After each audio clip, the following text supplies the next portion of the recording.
Hello folks, Why Guy here. Again, this is my sixth video of a series of videos called The Why Guy Asks, What is Hell? And let me start out by sharing about a friend named Richard who was and is into law enforcement. And not just law enforcement only, but he would teach techniques on interrogation and testimonies, and whenever there's discrepancies in there, he had ways of finding out what those discrepancies were, which thus required further investigation. Now, I just gave you a simple version of it. The stuff he shared with me was pretty in-depth and just really neat and intense, and I appreciated that. Well, the reason I bring him up as an example is because Richard is a very heavy into the hell doctrine. He believes in that strongly. And so I thought I would get him one day, and unsuccessfully, I emailed him and I said, you know, the King James Bible mentions hell 54 times, yet the New King James Bible mentions it only 32 times. And the Living Bible 19, the New International 14, New Century 15 times, the Amplified 13, the New American 13, and the English Standard 14. And I said, there are some discrepancies here. And not only that, let's take it a little further. And the Young's literal translation, it mentions hell 0 times, not even once. The Greek Concordant literal, 0 times. The Word English Bible, 0 times. The Complete Jewish Bible, 0 times. So I said to Richard, I said, you know, we've got 54 down to 0. I said, that's a major discrepancy. And doesn't that require investigation on your part to find out why? He emailed me back by saying that, well, obviously all the other Bibles were wrong because the King James was right and the rest of them were wrong because they were watered down. And right there I knew he was into this King James only bondage. And I don't know if it's an only situation, but it sure seemed like that. And there was no sense in going any further with him on that if he's into that.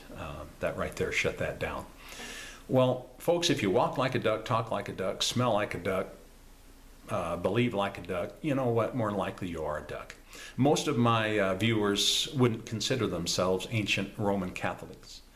And I'm not coming against Roman Catholics, but I'm just, that's between you and God.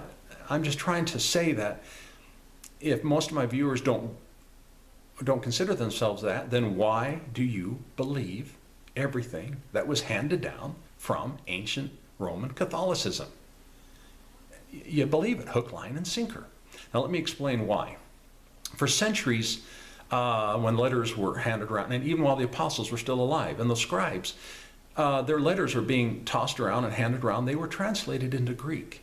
For centuries, that's how they were written. And you know, not one time in any of those manuscripts was the Latin version of hell mentioned. Now, the Greek version of hell was Hades.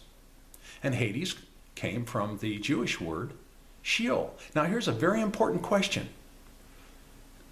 The reason why I can make claims that it wasn't the Latin version, and really even the Greek version, because who were these Jewish men? I just gave it away. Who were they that wrote these letters? What belief system did they come from? Okay, they came from the Hebrew. And then Hebrew, Sheol, simply means death or grave. Thus, when it was translated into Greek, into Hades, it just simply means death or grave. Now, it was like that for centuries. Hell was never mentioned until all of a sudden, bam, right out of the blue, the Latins get a hold of it. And in 440 AD, they printed a New Testament version called the Latin Vulgate. And mentioned 0 times, all these times for centuries, and all of a sudden, boom, almost overnight, 111 times the Latin version of hell is mentioned. Now, it didn't, now what promoted that? What possibly could have been a motivating factor or promoted that kind of a Latin Vulgate and include an eternal hell 111 times when it was never mentioned before in history? Well, a guy named Tertullian, who lived right around 160 AD to 220. He was heavy into the hell philosophy, the hell doctrine. And he was also quoted, I shouldn't say quoted, I'm going to paraphrase him horribly, but he's been known to say that I'm looking forward to the day that I'm going to stand in heaven and look down at my colleagues and my enemies suffering eternal torment in hell, and I'm going to laugh. Now, this is one of the church leaders that are revered. Why they're revered? Another guy named Augustine, he was between 354 AD to 430 AD. He was one who pushed and promoted the eternal doctrine. Now, before that, the Greek words that I shared on previous videos, aeon, aeonian, and aeonus, were, he translated them into the Latin version of eternity, eternal, and everlasting. Now, this guy promoted that heavily, and just 10 years after his death, all of a sudden we had the Latin Vulgate, at 440 AD. And when eternal and hell was never mentioned for all those centuries, all of a sudden it's mentioned 111 times, folks. This ought to say something. Now, here's something very important. The King James Bible. It was translated from the Latin Vulgate.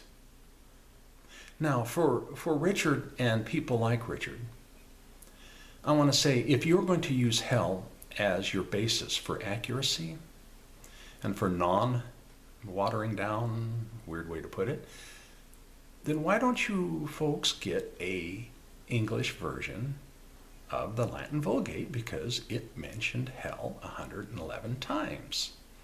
And your King James Bible only mentions it 54. So it sounds like to me the King James Bible has been heavily watered down using your same standard, Richard. So that's a consideration. And I'm going to sign off for now. I want to get into a little more history on the next video, which I think is going to be my last video on these series. And I'm going to get into where it's been proven in history where other people have added to the Bible, especially the King James. And I'm also going to cover the Lake of Fire. And it's going to be kind of entertaining. So I'm looking forward to that. So I'm signing off for now. And remember something, folks. If this did anything, there's nothing to fear.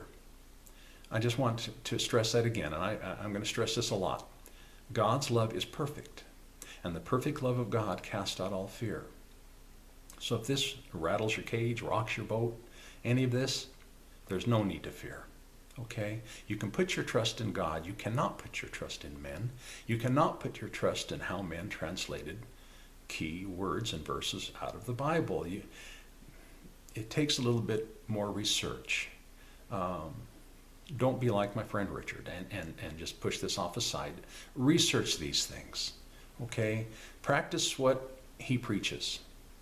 Signing off for now, and we'll see you next video.